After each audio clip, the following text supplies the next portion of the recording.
Hello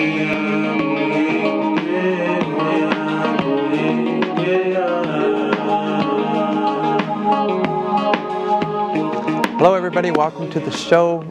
My name is Michael Diot, Chairman for Horizon Interfaith Communication Media Council, and a great interview. That she took the steps necessary, whatever the cause was, whatever the support system was, that she was willing to brave it and be with her fear, and despite her fear. It's what I call, you know, you don't need courage if you're not afraid. So she was very courageous. It was wonderful to see. And how does your community deal with something like this? Have you come across it? The appropriate measures. Sometimes we need to refer them to the appropriate places, and we have the fortune to be able to either refer them or help them within the community where there is a support system. We have a whole committee called a chesed committee or a kindness committee. So if people are ill or if there's a death in the family, we're there to help them physically do what they need to do. We're there to help them financially.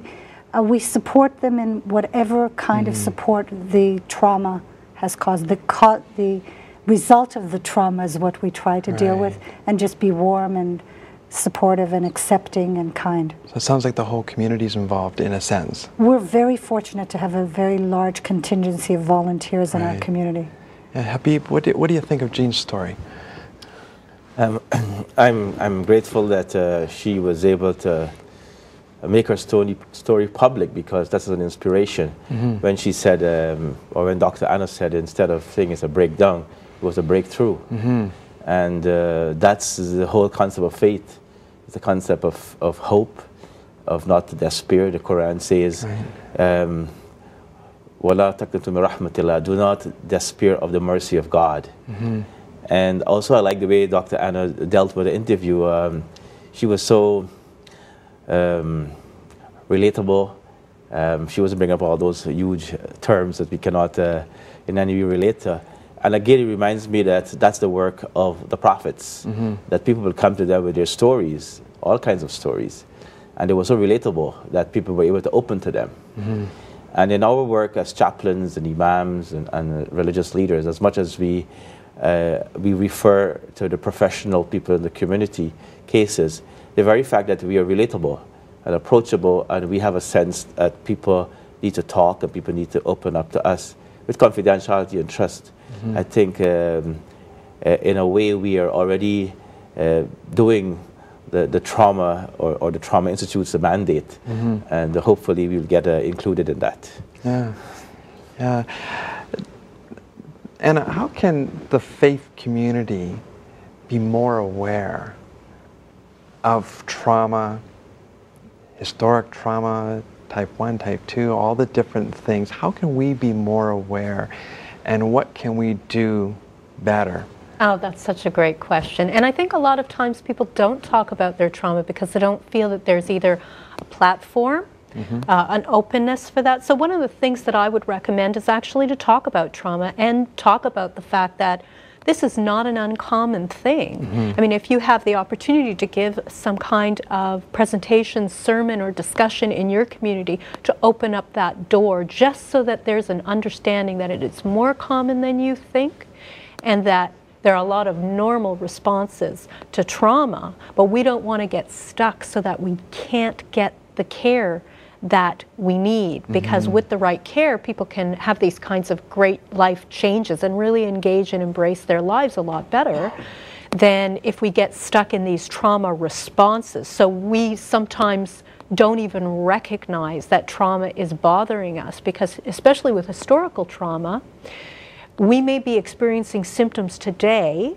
that we don't recognize are really because of something that happened 20 years ago or even last year.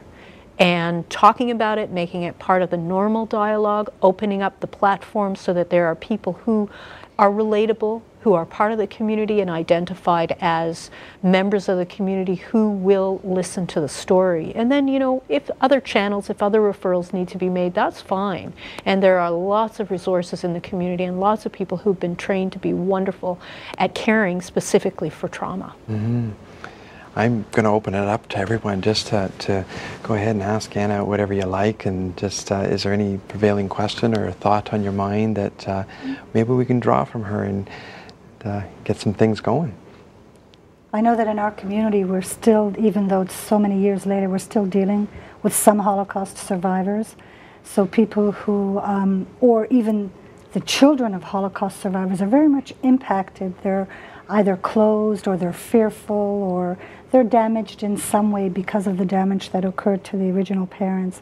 So it's always good to know, to recognize, it's important to recognize the trauma before we can actually deal with it. So you're raising a really important issue, Eva. This idea of how trauma can go through the generations is a very, very significant one, because sometimes, again, we don't realize that being raised by parents who've experienced significant trauma, that trauma can actually be transmitted in some way, that there are things, that messages that our parents might share with us about our own safety that may make us more fearful of being out there in the world and in the community. So again, having a dialogue about that, recognizing that there are ways to deal with these kinds of historical traumas, become part of the healing and recovery. And open dialogue about these things is so important. Yeah. Yeah. And that sounds like what you have experience in. Yeah, well, in terms of history, maybe 9/11 is a case in our history here in North America where Muslims have been targets, and they continue to have that fear in terms of how they interact with the wider community, and that's something someone like Anna could definitely be of help. We also have cases of people of sexual abuse. How do they overcome that when they have been forced into a marriage, or now they have a new partner? Even cases of homophobia.